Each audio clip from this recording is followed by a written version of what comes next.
There we go. Thank goodness. I was so worried you wouldn't wake up. You were out for such a very long time. I'm guessing it's because your sleeping schedule was so off. Yeah, that's what I thought. No worries. Take a good look around. You'll have all the time in the world to fix your sleeping schedule now. I have to say, you look pretty calm. I mean, for someone who just woke up tied up in my basement. Like, I expected you to be fidgeting or screaming or something. Please don't tell me you're used to this. I hope this is the first time this has happened to you. I'd get really jealous if I wasn't the first person to kidnap you. The act is very special to me. Or maybe there's some other reason you're so tame. I don't know. Your eyes look almost kind of glazed over. Are you alright? Well, okay. You can tell me about it when you feel comfortable. There's no rush. Like I said, we have all the time in the world now. All the time in the world for just you and me and these soundproof walls. Oh, and I'm so sorry to say, but, well, okay, I'm not really sorry. But I'll be keeping you all to myself. How could I not when I'm so madly in love with you? I mean, I made about 1,000 alt accounts just so I could give you positive encouragement online without it seeming like it was all just coming from one person. Now that's dedication. Now that I think about it, it probably would have been way more effective if I didn't tell you that, though. Oh well, too late now. I meant what I said in those comments, though, so I hope you can take them to heart. But I'm getting off track here. Where was I? I'm sure I had some sort of roadmap for what I wanted to say. Oh, right. Like I was saying, I'll be keeping you all to myself. You know what that means, right? You'll never be able to see your friends again. But that's okay because you have me now. I'll be sharing your hobbies and whatnot, so you don't need anyone else. What's that? You don't have friends? Holy shit. Well, good then. Because like I said, you don't need them. You have me. Yeah. Watching movies together, playing games together, talking to each other, staying up way later than we should. I'll be fulfilling all of those roles for you. So don't worry. Seriously, please don't. But anyway, now that you're here, you won't be seeing your family either. And I won't let you talk to them either. I don't want to leave any sort of trail that could help anyone track us down, so I'm sorry to say, but it looks like they'll be missing you. No, that's not true. I'm sure they're definitely missing you from the bottom of their hearts.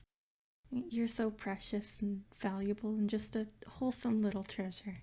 How could they not? They'd be crazier than me not to miss you. Just think about how lonely and empty your home would feel without you. And it'd be like a graveyard. Or a glacier. You know what? I can prove it. As much as it pains me to use my spying skills and tools on someone other than you, I'll use them on your family. I'll give you all the recordings and audio of your family members just bawling their eyes out, crying about how much they miss you. That way, you can see for yourself just how irreplaceable you are. And at the same time, well, I can't let you communicate with your family for the reasons I said before, but if I spy on them for you, you can see for yourself how they're doing. You know, check up on them. You have no idea just how precious you really are. You're my wholesome cinnamon bun. Okay, maybe the word wholesome doesn't sound very convincing coming from me. After all, I did intimidate one of your teachers with anonymous death threats into cutting you some slack. But still, you are my cinnamon bun. Don't give me that doubtful look. Here, look into my eyes. Repeat after me.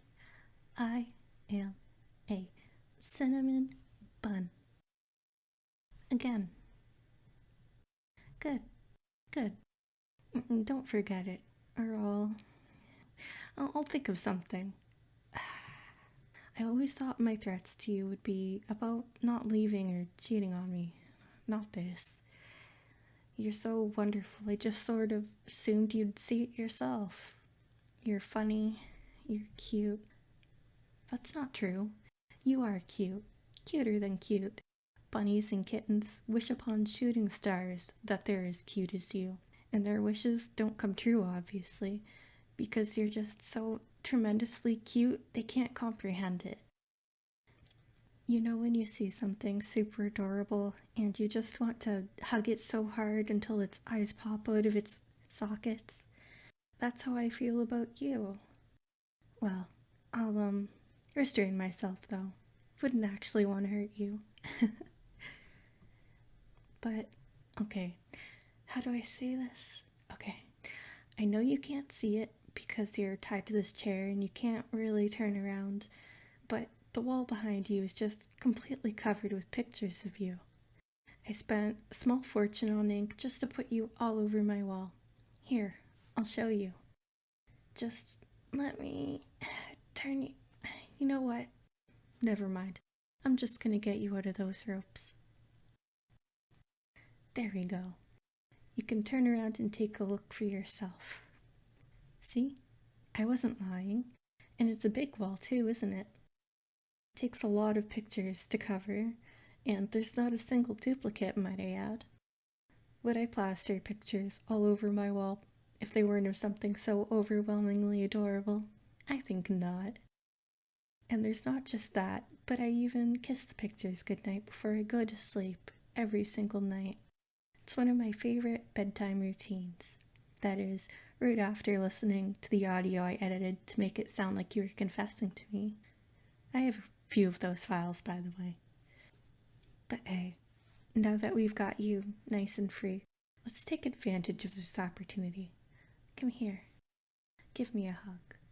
You really need one, and there's no shame in it. No, you're not disgusting. I'm not going to be grossed out if I hug you. I want to hug you. My arms are wide open, so don't leave me hanging. Come here. Give me a hug. There we go. See? Doesn't that feel so much better? You might feel like maybe you're being a little bit too clingy, but I'm the one who doesn't want to let you go. I wish we could just stay like this until the end of time because you're just so worth it. And don't let me hear you say that you're not. Because I paid a fortune on kidnapping lessons so I wouldn't mess up on this. I wouldn't do that for just anyone. Only for someone as breathtakingly stunning as you. Don't ask where I get the lessons either, that's a trade secret. But while we're on the topic of kidnapping, I want to keep you here in my basement just because I love you so much.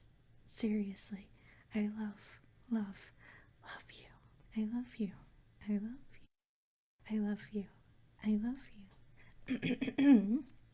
Anyway, I'm not so sure that imprisonment would be the best for your mental health, and God, I never thought I'd actually be saying this, but just forget about the kidnapping, okay? You can go home if you want. Right now, all that's important is your well-being, and if you feel that that would be better achieved at home, then please, by all means, go home. Or if you want, you could stay here in the basement. It'll be like a sleepover. A permanent one. Actually, you don't even have to stay in the basement. You can go upstairs if you want. Wouldn't that be a nice change of pace? And you can always talk to me. If you stay here with me, we can talk all the time. It's just that easy. And even if you want to go home later, I have your number. Well, you might want to unblock my number first. Or numbers, I guess. But the point is, whenever you feel comfortable opening up to me in more detail, I'll always make time for you. I know this must all be so heavy for you, and I understand if you need time to process everything. Just know that I am completely dedicated to helping you feel better. And hey, once you do feel better, I can just kidnap you again. Pinky promise.